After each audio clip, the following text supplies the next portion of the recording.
جو ہے وہ تصوف کو کیا ہے. کسی نے کہا تصوف جو ہے وہ رہبانیت کی دوسری شکل ہے, کسی نے کہا تصوف جو ہے عیسائیت کی دوسری شکل ہے. غرض کے تصوف کو الگ الگ انداز سے جو ہے وہ تان کا شکار کیا گیا. لیکن اللہ اکبر, آج مغربی دنیا تصوف کی کروڑا کروڑ مخالفت کے باوجود تصوف کی طرف مائل ہے.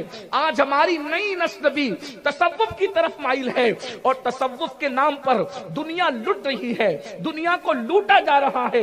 اصل تصوف کیا ہے اگر آپ کو سمجھنا ہے تو صوفی بزرگ کے آستانے سے سمجھیں کہ تصوف کسے کہتے ہیں.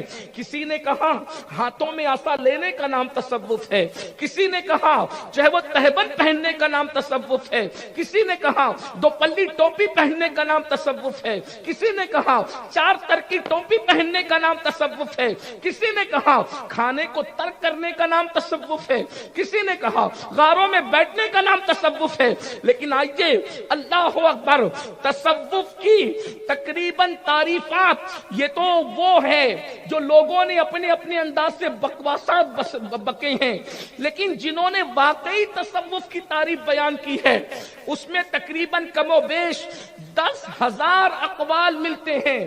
کسی نے کہا تصوف یہ ہے, تصوف یہ ہے, تصوف یہ ہے.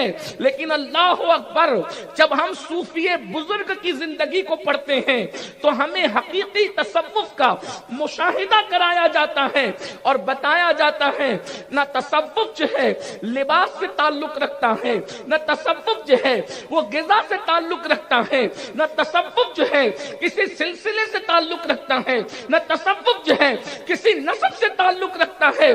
تصوف کیا ہے یار, کسی کو ترک کر دینے کا نام تصوف ہے, کے سوا سب کو ترک کر دینے کا نام تصوف ہے.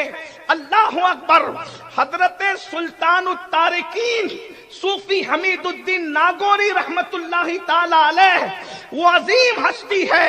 جب سرکار صوفی حمید الدین ناگوری کہتے ہیں میں تو دنیا کا تذکرہ بھی نہیں کرتا, آخرت کو بھی میں بہت یاد نہیں کرتا.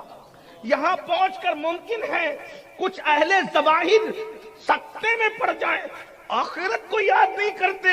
تو میں صوفی صاحب کی بات پر حضرت سیدنا صابر کلیر کی یہ بات پیش کروں. کہتے ہیں احمد بہشت دوزخ بر عاشقہ حرام است, احمد بہشت دوزخ بر عاشقہ حرام است, ای جا رضائے جانا رضوا سدا